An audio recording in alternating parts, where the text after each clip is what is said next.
Control board వాళ్ళ సహకారంతో సంయుక్తంగా మేము పంపిణీ చేస్తున్నాం. ఆరవేశ సంఘం అధ్యక్షులు మాల లక్ష్మణ్ గారు, కార్యదర్శి సునీల్ గారు, మరి డోమా శ్రీకాంత్, రఘునందన్, రవికుమార్, వేణుగోపాల్, మరి మహిళా సంఘం అధ్యక్షురాలు లక్ష్మి గారు, మేడం లక్ష్మి గారు, మిగతా అందరూ కూడా మా అన్నతమ్ములు అందరితో కలిసి మట్టి విగ్రహాలు పంపిణీ చేస్తూ ఉన్నాం. మట్టి విగ్రహాల పంపిణీ ఒకటే ఆశయం ఏంటి అంటే పర్యావరణాన్ని పొల్యూషన్ కాకుండా ఆపడానికి.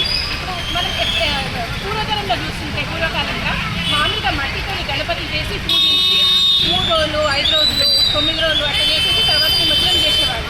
కానీ ఈ కాలంలో ఏం చేస్తున్నారంటే ప్లాస్టర్ ఆఫ్ ప్యారిస్ అన్ని కల్తీ రంగులు అన్నీ యూజ్ చేసి గణపతులను తయారు చేసి ఆ గణపతిని తీసుకుపోయి మనమంతా నిమజ్జనం చేస్తాం.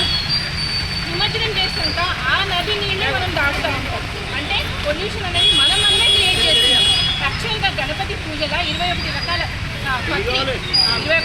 పూలు అన్నీ కూడా యూజ్ చేసి తర్వాత అవన్నీ తీసుకుపోయి మనం నిమజ్జనం చేస్తే అవన్నీ కలిసి నీళ్ళని శుద్ధి చేసేవి. కానీ మనం ఉల్టా చేస్తున్నాం. కాబట్టి నేను అందరికీ కూడా ఒకటే విజ్ఞప్తి చేస్తున్నా, వాళ్ళ కృత్రిమ రంగులు వాడిన గణపతిని యూజ్ చేయకండి. ఈ మట్టి గణపతిని ప్రతిష్ఠించి మంచిగా భక్తితో నిర్మించ చేసి తర్వాత నిమజ్జనం చేసి ఆరోగ్యాలు ఐశ్వర్యాలు అన్నీ కూడా పొందాలని ఆ గణపయ్య దీవెనలు మనందరి మీద ఉండాలని కోరుకుంటూ మళ్ళొకసారి మా అన్నతమ్ముళ్ళందరూ ఏదైతే ఇంత మంచి కార్యక్రమం పెట్టిందో వాళ్ళందరికీ కూడా శుభాకాంక్షలు తెలియజేస్తున్నాను. అందరికీ నమస్కారం. జై వాసవి. ప్రతి సంవత్సరం మాదిరిగానే ఈ సంవత్సరం కూడా మన ఆరవేశ సంఘం వికారాబాద్ మరియు పొల్యూషన్ కంట్రోల్ బోర్డు వారి ఆధ్వర్యంలో సంయుక్తంగా ఈ మట్టి వినాయకులను పంపిణీ కార్యక్రమాలు చేస్తున్నాము.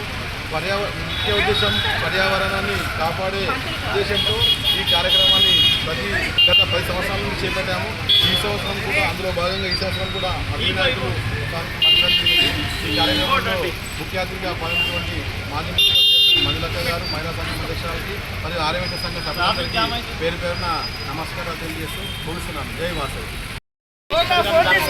వినాయక చవితి శుభాకాంక్షలు అందరికీ. ఆరవేశ సంఘం తరఫున మట్టి వినాయకుడు